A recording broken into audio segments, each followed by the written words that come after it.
responsibility. Maybe this was always how someone felt after interrogating an innocent person. Or maybe it only happened when that person was as... what was the right word? Honest?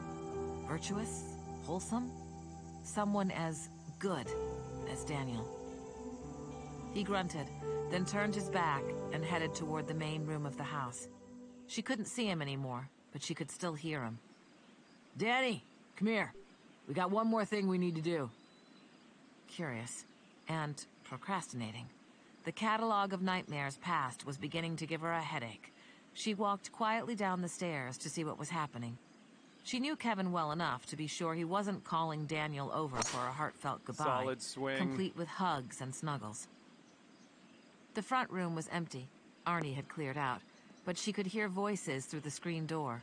She went out to the porch where Lola was waiting for her. And onto the fairway she absently with, scratched the really dog's head while distance. she took in the scene, lit by the porch lamps and the headlights of the sedan. Einstein, Kahn, and the Rottweiler were all lined up at attention in front of Kevin.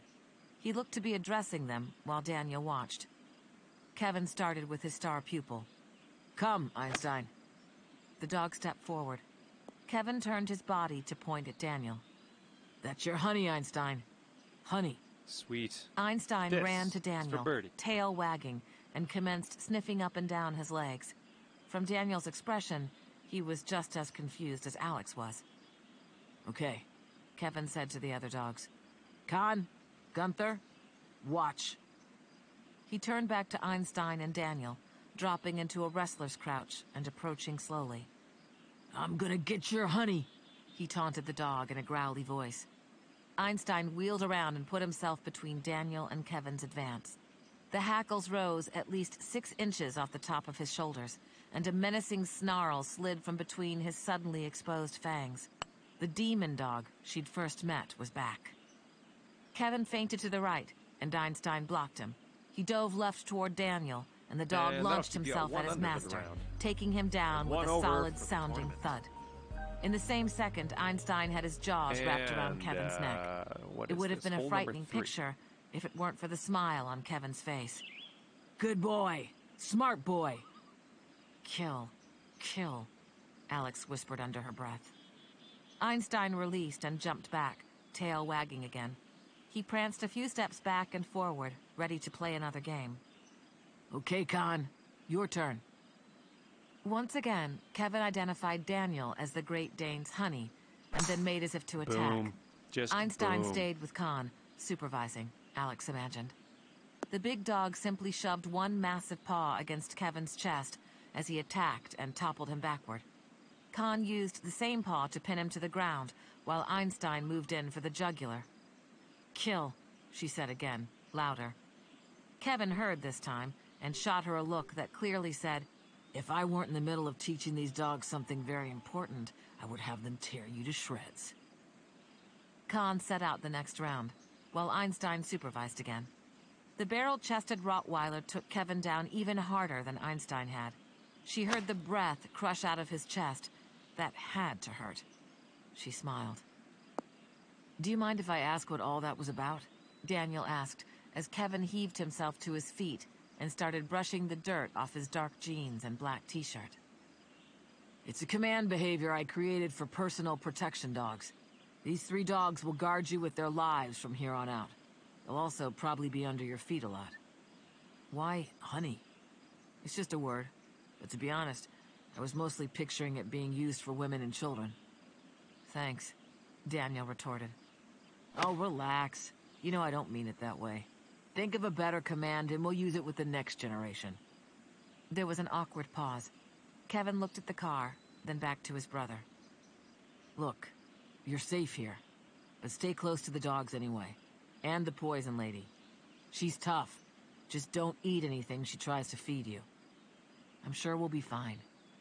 If anything happens, give Einstein this command. He held out a little piece of paper about the size of a business card. Daniel took it and stuck it in his pocket without looking at it. Alex thought it was odd that Kevin wouldn't say it out loud. Or maybe he just wrote it down because he didn't trust Daniel's memory. Kevin looked now as if a hug was actually on his mind, despite what she'd imagined before. but then Daniel's posture stiffened slightly, and Kevin turned away. Way to drop. He kept talking as he walked to the sedan. We'll talk And more that'll when I keep get you back. at 1 under Keep for the the phone round, on you. and I'll you're call when 1 things are over set. for the tournament. Be careful. Wilco. Okay, let's Kevin tee up got in another the one. car We got and hole revved number the 4. engine. He put his right hand on the back of the passenger headrest and watched out the rear window as he maneuvered the car to face the road. He didn't look at his brother again. Then the red tail lights were fading into the distance. A weight seemed to lift off Alex's chest with his leaving. Daniel watched the car for a minute, the loyal 3 all sitting close to his feet. Then he turned and walked Looks like thoughtfully you're up gonna the hit porch some steps. sand here. The dogs moved with him. Kevin hadn't been kidding about them staying underfoot. Daniel was lucky Khan kept to the rear, or he wouldn't have been able to see where he was going. He stopped next to Alex and turned to face the same way she did, both of them staring out into the featureless black night. The dogs arranged themselves around their feet. Lola got muscled out by the Rottweiler and whined once in protest. Daniel gripped the porch railing in both hands, holding tight like he was expecting a shift in gravity. Is it bad that I'm relieved he's gone? Daniel asked. He's just a lot, you know? I can't process everything with him always talking. And that'll keep you at 1 under for His the round. right hand relaxed its hold, 1 over then for the moved to tournament. rest on the small of her back in an almost automatic manner, Okay. like Grip he it, hadn't rip it, consciously let's decided to go. place it there. The way he was always touching her reminded Alex of the experiments she and Barnaby had done years back with sensory deprivation tanks. It was an effective means of getting someone to talk without leaving any marks, but on the whole, it took too much time to be the best option. Anyone who went into the tank, though, no matter his level of resistance, had the same reaction when he was let out. He craved physical contact, like a drug fix. She thought of one memorable experience with an Army corporal, a volunteer they worked with in the initial testing phase, and the very long and somewhat inappropriate good. hug she'd Okay, so received you're in the upon his rough here. exit. Not They'd gonna had to lie. have security peel him off her. Daniel must feel a lot like that soldier. For days, he'd been completely out of touch with anything he considered to be normal life. He would need the reassurance that another warm, breathing human being was there next to him. Of course, this diagnosis also applied to herself. She'd been out of touch with normal life for much longer than Daniel had. While that meant she was used to the lack, it also meant that she'd been starved of human contact for a very long time. Maybe this was why she felt so improbably comforted whenever he touched her. "I don't think it's a bad thing," she answered him. "It's natural that you'd need space to deal with all of this." He laughed once, a darker sound than his earlier fit. Except that I don't need space from anyone but him.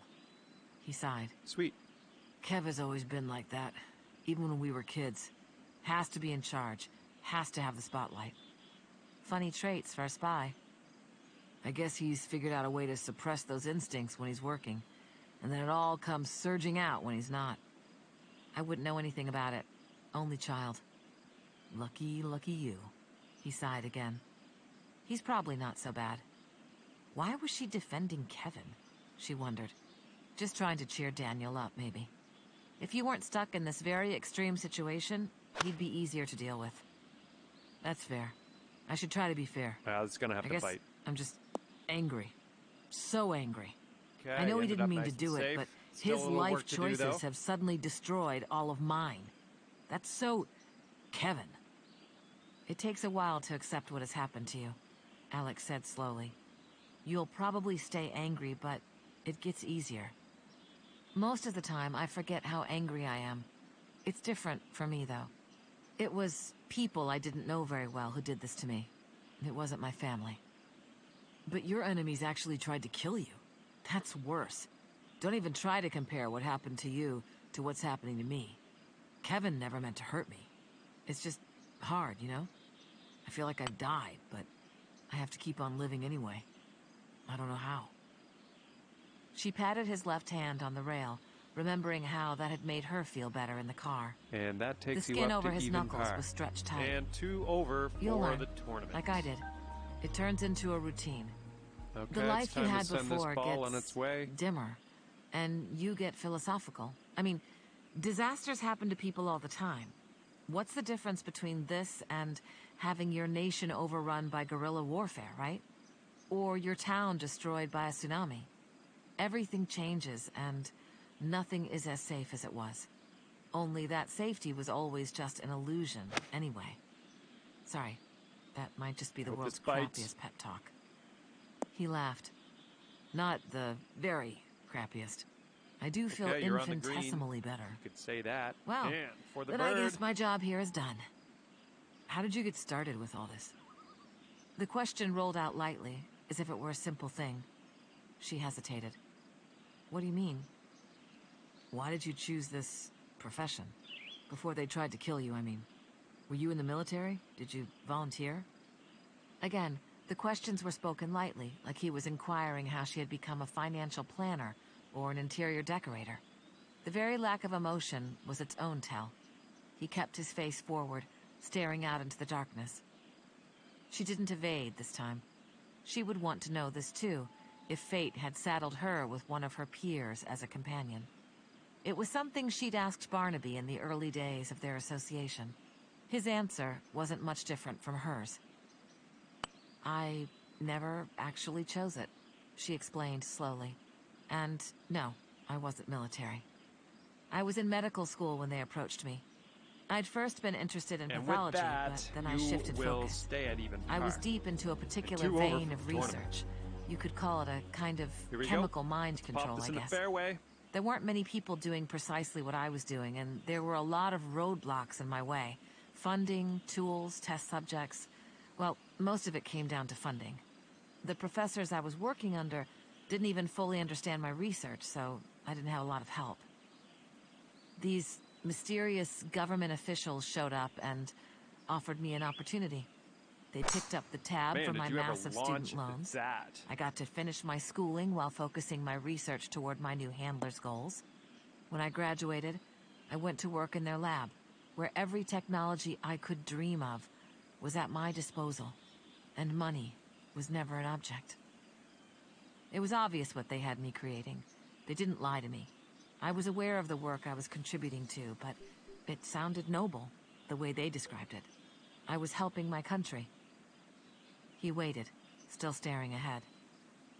I didn't think I would be the one who would actually use my creations on a subject.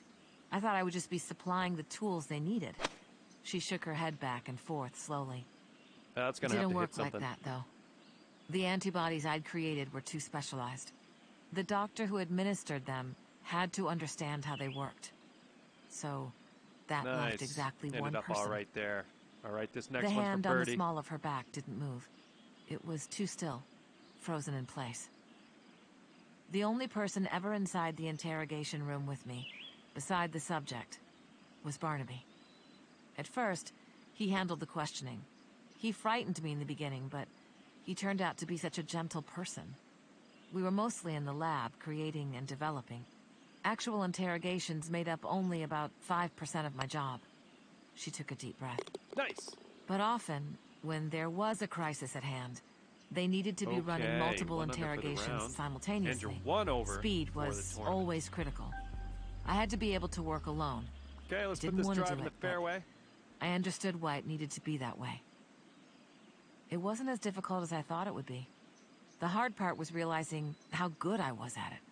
That scared me. It's never really stopped scaring me. Barnaby was the only one she'd confessed this to. He told her not to worry. She was just one of those people who were good at anything they tried. An overachiever. Alex cleared the sudden lump out of her throat. But I got results. I saved a lot of lives. And I never Looks killed like you'll anyone. be in the short stuff here. Not while I was working for the government. Now she stared out into the darkness, too. She didn't want to see his reaction. Okay, about 205 I've always wondered yards if that was out enough here. to make me less than a monster. She was fairly certain, though, that the answer was no. It was just a low, lingering sound in the back of his throat. She kept staring at the dark nothing in front of her. She'd never tried to explain this choice, the line of dominoes that had made her what she was, to another human being. She didn't think she'd done a very good job. And then he quietly chuckled. Now she turned to stare up at him in disbelief. His lips were puckered in an unwilling half-smile. I was braced for something really disturbing, but that all sounded a lot more reasonable than I expected. Her brows pulled together. He found her story reasonable? His stomach growled. He laughed again, and the tension of the moment seemed to vanish with the sound.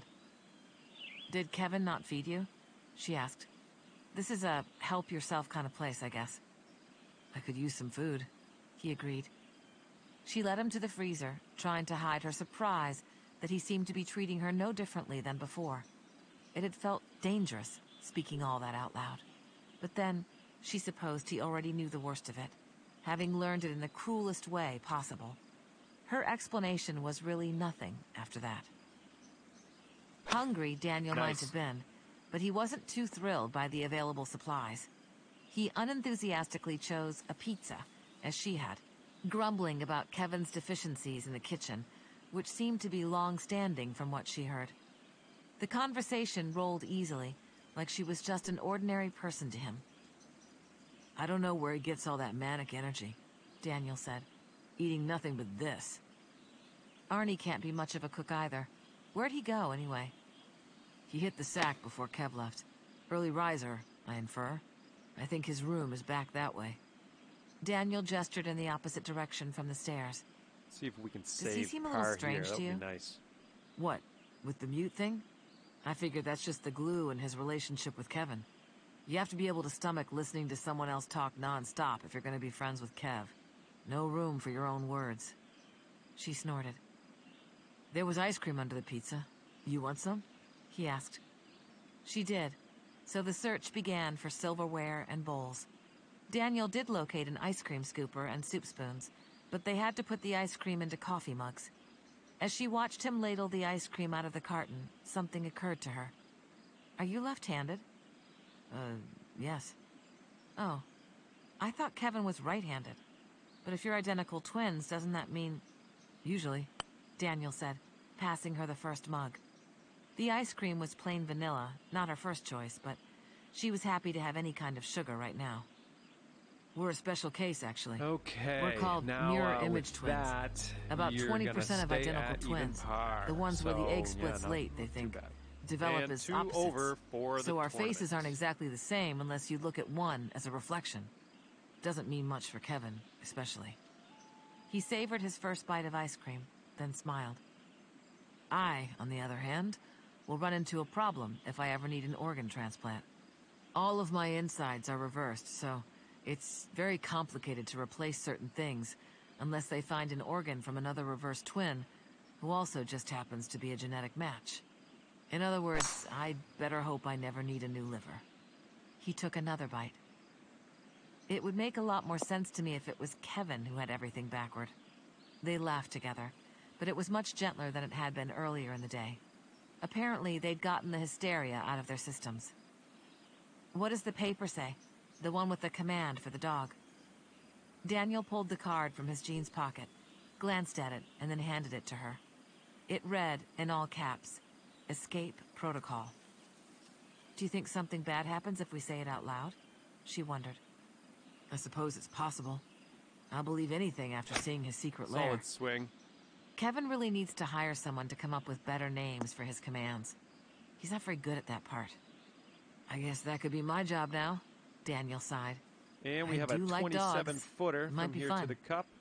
It's still kind of teaching, right? if Kev lets me do any. Daniel scowled. I wonder if he sees me just mucking out stalls. I wouldn't put it past him. And then he sighed. At least the students all appear to be pretty bright. Do you think I could teach them to play volleyball? Well, actually, yeah. They don't seem to have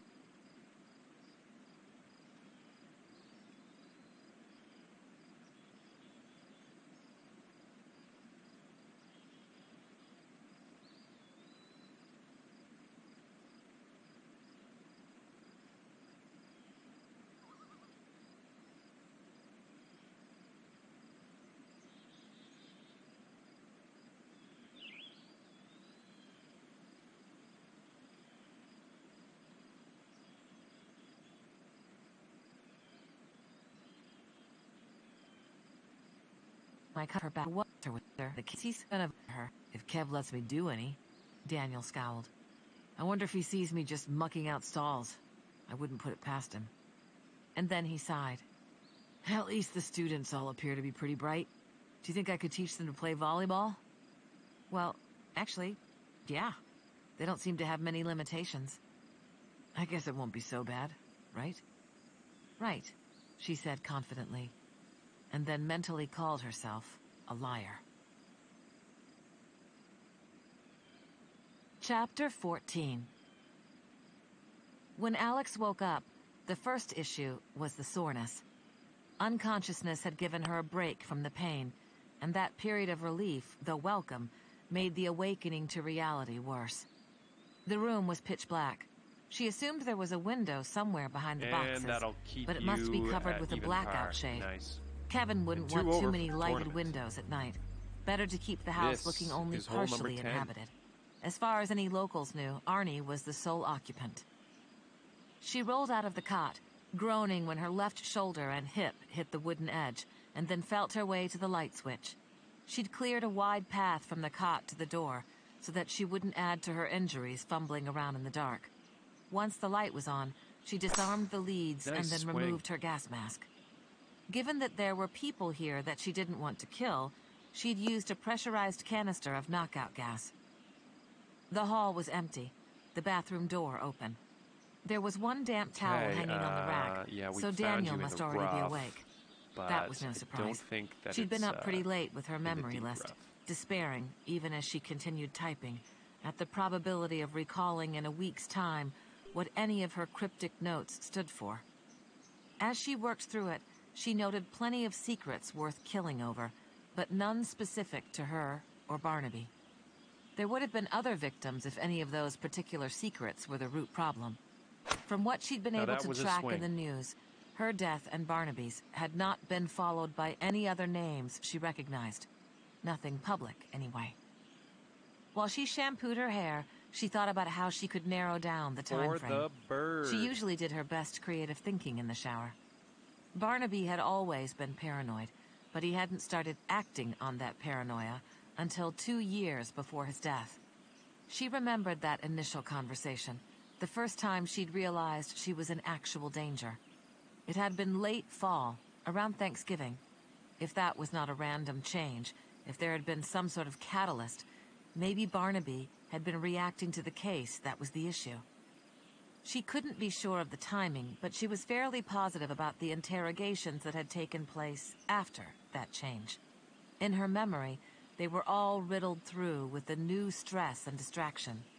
So those could be ruled out. And she knew all the cases from her first year easily, when everything had been horrifically new and awkward. Those could be set aside as well. It still left her 3 years of work to sort through, and 2 of the nuclear scares. But she was happy to have even the slightest measure of containment. She appreciated the fluffy towels the bathroom was stocked with. Kevin apparently enjoyed his creature comforts. Or maybe it was Arnie who liked things plush. Whoever it was had also stocked the bathroom with all the toiletries a hotel would provide, only in full-size bottles. There had been shampoo and conditioner in the shower. Toothpaste, lotion, and mouthwash were all set out on the counter. Nice touch. She took a swipe at the mirror with the towel and quickly confirmed that she was still unfit to be seen. The black eyes were mostly a sickly green color now, with some of the darker purple in the inside corners. Her lip was starting to deflate, but that only made the superglue more obvious. The bruises on her cheeks were just barely beginning to yellow around the edges. She sighed. It would be at least a week before her face could go out in public, even in makeup. After dressing in her least dirty clothes, Alex gathered the rest, balled them up inside a t-shirt as an improvised laundry bag, and set off in search of the facilities. It was empty and quiet downstairs. She could hear barking in the distance. Daniel and Arnie must be out dealing with the animals. She found the spacious laundry room tucked away behind the kitchen. She noted the back door, always good to be familiar with the exits, and the large plastic attachment to the bottom half of it. It took her a minute to realize it was a doggy door. A huge doggy door, big enough to let Khan in. She hadn't seen any dogs in the house so far, but it must not always be off limits. She started her load, then went to Solid find breakfast. swing. The cupboards weren't much more helpful than the refrigerator had been. Half were full of cans of dog food, and the other half mostly empty. There was some coffee left in the pot on the counter, thank goodness. She also found a And stash we of have Pop-Tarts, about, which she pilfered. I'd say 140-ish Apparently, Kevin and yards Arnie from here. cared less about food than they did about towels. She found a mug from a Boy Scout camp circa 1983, chipped and faded. The time frame didn't fit either of the men who lived here. Must be a second-hand acquisition. It worked just fine, regardless. When she was done, she loaded the mug in the stainless steel dishwasher and then went to see what was on the day's agenda. Lola and Khan were on the front porch, along with a Rottweiler whose name she couldn't remember. They all got up like they'd been waiting for her and followed as she headed out to the barn. She patted Lola a few times as they walked. It seemed like the polite thing to do.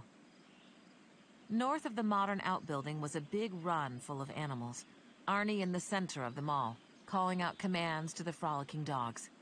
It didn't look like many of them were listening to him, but a few played teacher's pet.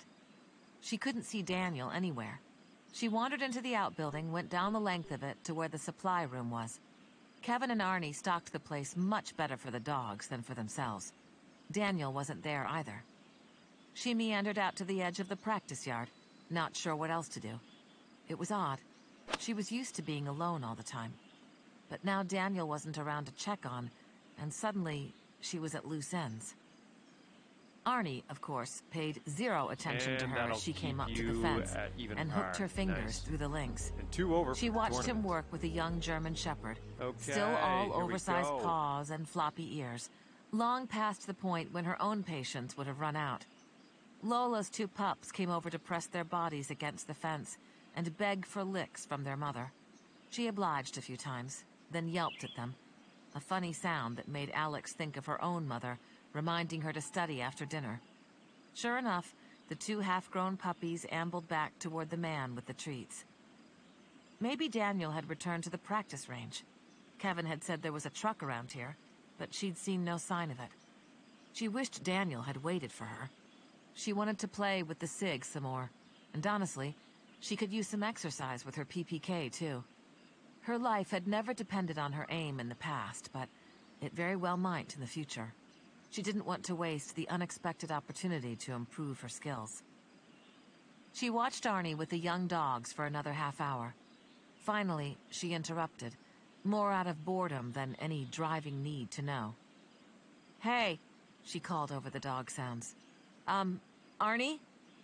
He looked up, his face betraying no interest. "Did Daniel take the truck over to the range? What time did he leave?" He nodded, then shrugged. She tried Good to stuff. guess at a translation, but quickly gave up. She would have to keep the question simpler. "He took the truck?" she verified. Arnie was focused on the dogs again, but she did get an answer. Guess so. Wasn't there the last time I went to the barn. "How far is it to the range?" she asked. It had seemed too long a distance to walk, but she might as well ask. About 5 miles, as the crow flies. Not as far as she'd thought. Daniel was a runner. Couldn't he have left the truck? Well, she could use a run herself, but he'd probably be on his way back before she could get there. "And you don't know what time he left?" Didn't see him. It was before 9, though. It had been more than an hour. Doubtless, he'd return soon. She'd wait her turn. It was good that Daniel was taking an interest in the practice. Maybe some of what she and Kevin had been trying to tell him had sunk in a little. She didn't actually want him to have to live in fear, but it was the best option. Fear would keep him alive. She waved her thanks to Arnie, then headed back to the house to finish the laundry, furry entourage in tow. An hour later, she was in clean clothes for the first time in several days, and it felt fantastic. She put the outfit she'd been wearing in the washing machine, happy at the thought of having her whole wardrobe smelling nice again. She put in another 30 minutes on her memory project. At least she remembered her notations 12 hours later. She was trying to do things chronologically as best she could, though her numbering system was based on severity. It might have made things more confusing than they should be, but she didn't want to reorganize it all now. This morning she worked terrorist events number 15 and 3, an attempted subway bombing, and a stolen biological weapon, trying to think of any names that had come up in context. The terrorist and Russian profiteers on number 15 had been dealt with, so it was probably nothing to do with them. She noted it down anyway. NY was too obvious an abbreviation, so she used MB for Manhattan Bronx. The one train had been the target. TT for the faction behind it. KV for Kalasha Valleys. VR for the Russian who sold them the materials. A few outsiders who had aided and abetted. RP, FD, BB. Okay, this one to save Number car. 3 had a few loose ends, as she remembered, but those had been turned over to the CIA. She looked at her letters. J, IP for Jammu, India, on the border of Pakistan. TP, the Tacoma Plague, they'd called it. It had been developed by a known terrorist cell from the notes of an American scientist, lifted from a lab near Seattle. The splinter cell, FA, was involved in events T10 and T13 as well. The department had still been helping the CIA procure information about the remnants of the cell back when she'd been fired. She wondered if the CIA had ever shut it down completely. Kevin had been busy enough in Mexico that he probably couldn't give her the answer. She noted Sitting down at initials 1 over for a the few round, connected names. and 3 over DH for the was the tournament. American scientist the formula was stolen from, Coming and off a OM bit of a was a member bogey of on the that terrorist last hole. cell Let's see whom if we she'd can do better interrogated. here. She thought there was another American involved somehow, not a participant in the event. Or had that name been related to number 4? She only remembered the name was short, clipped sounding. Did it start with a P? She'd never been allowed to keep any notes, of course, so there was nothing to refer back to. It was frustrating. Enough so that she gave up and decided to look for lunch. The Pop-Tart hadn't exactly been filling. As she walked into the great room, she could hear the low rumble of an engine pulling up outside, then the grinding sound of think you heavy might have hit a tires on the tree. gravel. Finally. Habit had her checking out the door to make sure it All was right, Daniel. looks like you're about Just as she peeked out, the 245 engine yards noise out cut at this off. point. A dusty white, older model Toyota truck with an equally aged and dusty camper shell was parked where they'd left the sedan last night, and Daniel was getting out of the driver's seat. Einstein jumped out the car door after him. Even as she was admiring the vehicle's ordinary exterior, perfect for blending in, a slow creeping sensation started to inch up her back, raising bumps on her skin as it moved. She froze, wide eyes darting around like a startled rabbit, trying to suss out the direction danger was coming from. What had her subconscious noticed that she had not? She zeroed in on the paper bag cradled in Daniel's left arm. As she watched, he pulled the front seat forward and grabbed another bag. Einstein danced happily around his legs. Kahn and the Rottweiler ran down the porch steps to join in. She felt the blood drain out of her face, leaving a dizzy sensation behind. And then the second of shock passed, and she was in motion. She charged after the dogs, feeling the blood pulse back into her bruised cheeks. "Hey, Alex," Daniel called cheerfully.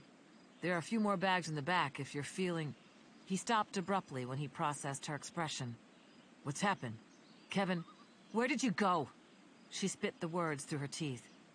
He blinked once. "I just ran out to that town we passed on our way in. Childress." Her hands balled into fists. "I took the dog," he offered. "Nothing happened." She pressed one fist to her mouth, winced, and tried to calm herself. It wasn't his fault. He just didn't understand. She and Kevin should have advised him better. It was her own misstep for assuming some of that guidance had happened while she'd been For the asleep in the birdie car. here. But if Kevin hadn't been prepping Daniel for his new life, then what had they been talking about for all those hours?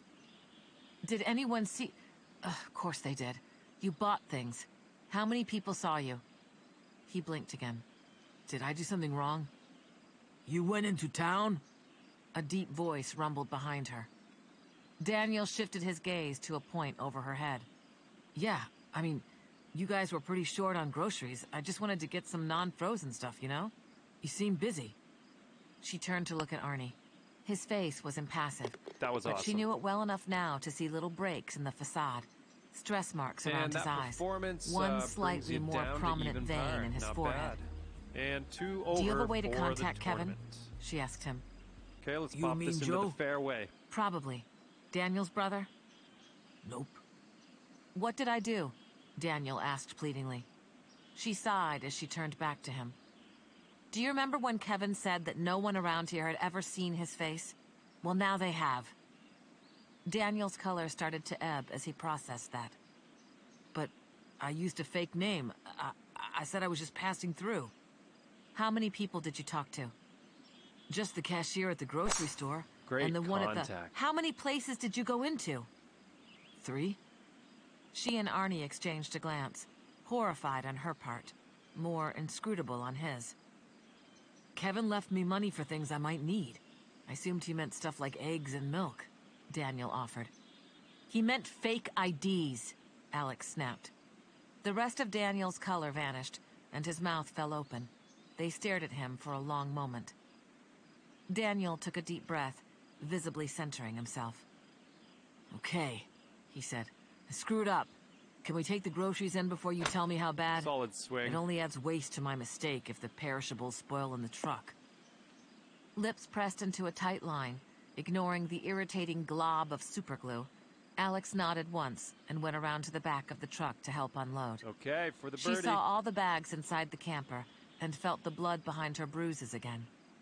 Of course, on top of going into the closest town, he would have bought enough food to feed an army. And if there was any other thing that would make him more memorable, he'd probably done that too. In ominous silence, Alex and Arnie brought all the bags in and put them on the counter. Daniel worked back and forth between the cupboards and the fridge, sorting each item into the right spot. Alex might have thought that he wasn't taking this seriously enough, except for the fact that his color kept changing, though his expression was steady. His cheeks and neck would suddenly flush, and then he'd go white again. The cooling off period was probably a good idea. It gave Alex a chance to think everything through and be realistic about the danger posed. She'd been about ready to steal Arnie's truck and disappear, but she knew that would be overreacting. Sometimes overreaction saved your life. Sometimes they just And put with you in more that, danger. you will She stay had at to even remember par. her face. And 2 over for Running the now tournament. would only cause her more problems. All right, let's let her Daniel rip. placed the last item, some kind of leafy green vegetable, in the fridge and shut the door. He didn't turn, just stood there with his head slightly bowed toward the stainless steel. How bad? He asked quietly. She looked at Arnie. He didn't seem inclined to speak.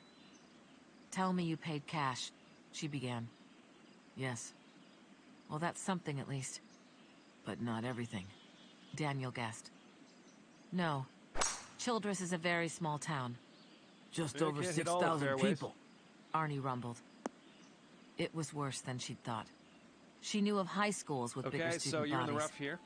So, a stranger in town is memorable, she said. You would have been noticed. Daniel turned to her. His face was composed, but his eyes were troubled. Yes, I can see that. He agreed. You were in Arnie's truck, with Arnie's dog, Alex said. Someone could connect you back to Arnie.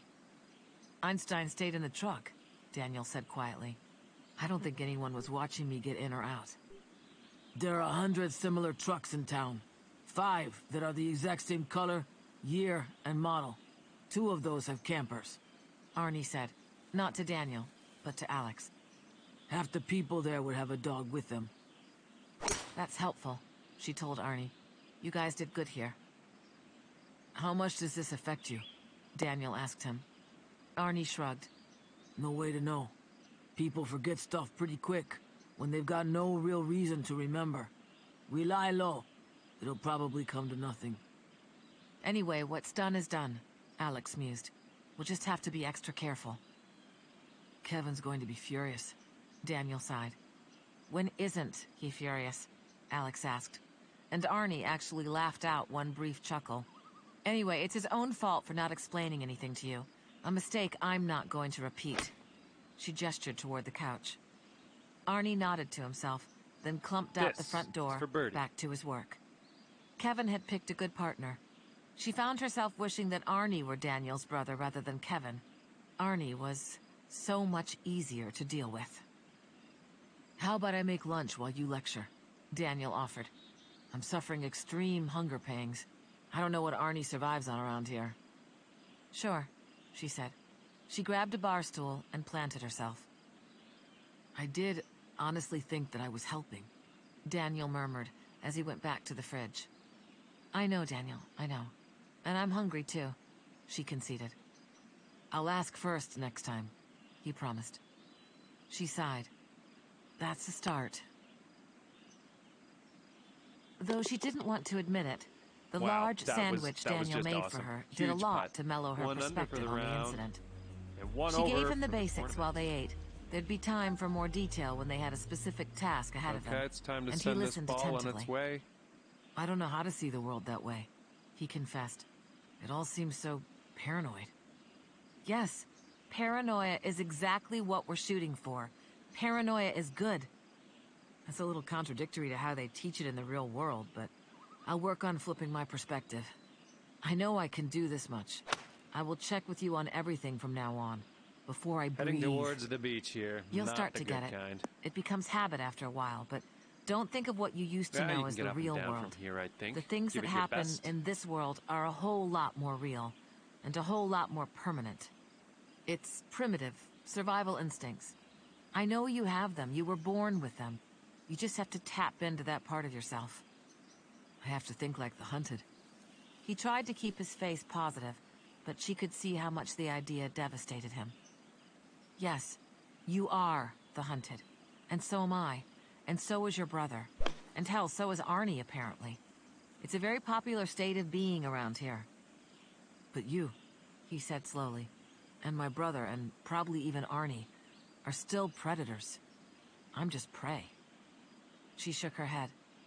I started out as You prey. are, at least, I on learned. the green. That's good You've stuff. got advantages I never had. You share an exact genetic code with your brother, the apex predator. I saw you down at the range. Once those instincts kick in, you'll be plenty able to take care of yourself. You're just saying that to make me feel better. I'm saying that because I'm jealous. If I could be tall and strong and a natural shot, it would change this game I'm playing. If I could be smart and paranoid, I wouldn't have put us at risk. She smiled. There's no comparison. You have the ability to learn. I'll never be able to grow any taller. He grinned back. But you're so much And stealthier that the way you hole are. puts you up Ugh, to even. she par. groaned. And Let's two go do over something for productive the and shoot up tournament. some hay bales. Okay, So a nice but drive out on I have this to be one. back by He glanced at the clock on the range. 6 o'clock at the latest. Alex was confused. Is your favorite TV show on or something? No, I owe you dinner. And it's not like I can take you out on the town. He smiled apologetically. That's one of the reasons, beyond starvation, I went shopping. I asked you to dinner. You don't remember? Oh, I remember. I just think we're probably quits on anything you might have offered before I kidnapped All right, you. looking good so far. I won't feel right if I don't make good. Anyway, someone has to cook, and I'm not half bad at it. I already know that Kevin and Arnie are useless in that Okay, department. so we have about Alex sighed. 115 yards. I'm probably just as thereabouts, bad. to the pin. So it's settled. Now let's go improve our aim. Daniel picked things up so quickly, it was no wonder Kevin had been recruited. While they practiced, Daniel told Alex about Kevin's prowess at sports and his particular gift for shooting. Apparently, the boys and their father had taken part in many competitions, and Kevin had almost Looks always like come you're away gonna with the hit some first place sand trophy. here. I made the mistake of beating him once, when we were 9. Not worth it. From then on, I went along to keep Dad happy, but I didn't really compete. I found my own interests, things that Kevin didn't want to bother with. Like books, community involvement, distance running, culinary classes, girl stuff, as he frequently informed me. Alex loaded a new magazine. They were really burning through Kevin's ammo, but she didn't much care. He could afford new ammo. She'd done a thorough search of the barn today and found a few of his cash hoards. It looked like some of the drug money had come home with him. As a general rule, she avoided stealing Holy- unless she'd run out of other Nice. options. Amazing, but she was very amazing tempted birdie now out of to that grab as sand much as trap. she could carry. Dirty as it was. After all, was It no was match for partially your Kevin's fault she was so sand much skills. poorer than she had been last month. Okay, 1 under for the round. I wonder what would have And you're happened to 1 me if over I'd had a for sibling the who was tournament. better at chemistry and biology in high school, she asked. Would I have given it up? Become an accountant? She took a shot, then smiled, right in the heart. Maybe you're more competitive than I am. Maybe you would have fought it out for the crown. He leaned casually into his shooting position and fired a round at a bale 100 yards farther away than hers. She fired again. Maybe I would be happier as an accountant. Daniel sighed. Looking You're good probably so right. far? I was pretty happy as a teacher. Not a glamorous career, but the mundane can be quite satisfying. In fact, being All right, we're ordinary right in around general is 125 highly yards out. underrated. I wouldn't know, but it sounds nice. You were never ordinary. It wasn't a question. No, she agreed. Not really. Unfortunate, as it turned out. Always too smart for her own good, though it had taken her a while to see things that way. She shot her target in the head twice in quick succession. Daniel straightened up and leaned Nice. the long rifle against his shoulder. Einstein got to his feet and stretched out his back. Well, I had my few areas where I transcended the mundane, He said, and Alex could tell from his tone that he was purposely lightening the mood. and lucky you, he continued. Tonight, you get to see me work in my favorite field. Alex set the cig down and stretched, much like the dog had. Her muscles got stiff more quickly with her injuries. She wasn't moving the way she usually did. She was favoring the damaged parts of her body. She needed to force herself to use her limbs equally. Sounds exciting, and I'm hungry, so I really hope the field you're talking about is the kitchen. It is indeed. Shall we? He made a sweeping gesture with his free hand toward the truck. As soon as we clean up our toys. Daniel did seem very at home, humming as he diced things and sprinkled spices on things and put other things into saucepans. Of course, she couldn't help but notice that a lot of the tools appeared to be brand new and hadn't been in the cupboards when she dug through them earlier. She would Okay, hold off on the 11-footer lecture here. about how This is people who definitely were makeable. just passing through town rarely bought things for their kitchens. It was starting to smell kind of amazing, and she didn't want to jinx anything. She sat sideways on the sofa, her legs curled up under her, watching the news, and Daniel at the same time. Nothing interesting on TV, just a lot of local stuff and a little bit about the primaries, which were still about 9 months away. The whole election process was irritating to Alex. She would probably have to stop watching the news altogether when the real campaigning started. Okay, let's see what you can do As with this someone who knew 8-footer. better than most, the kind of darkness that went on behind the scenes, and how little any of the important decisions had to do with the figurehead spokesperson, the people elected, it was hard for her to care much about left or right. Arnie had eaten another frozen dinner and retired around 7:30, as seemed to be his habit. Alex had tried to convince him that a home-cooked meal was worth waiting for, but he hadn't even bothered responding to her coaxing. She was surprised that Daniel didn't give it Nice a try, putt. We're in there. but maybe he was concentrating too hard on the food to notice. She offered to help once or And twice, ending only to things be out told with in a no uncertain solid terms even par. that all she was allowed to do Thank you was so eat. much for the round. It was fun Daniel hanging out grumbled with to you today. himself as he set out We'll see the you next time. unmatched plates, random silverware, and coffee mugs. She would have to remind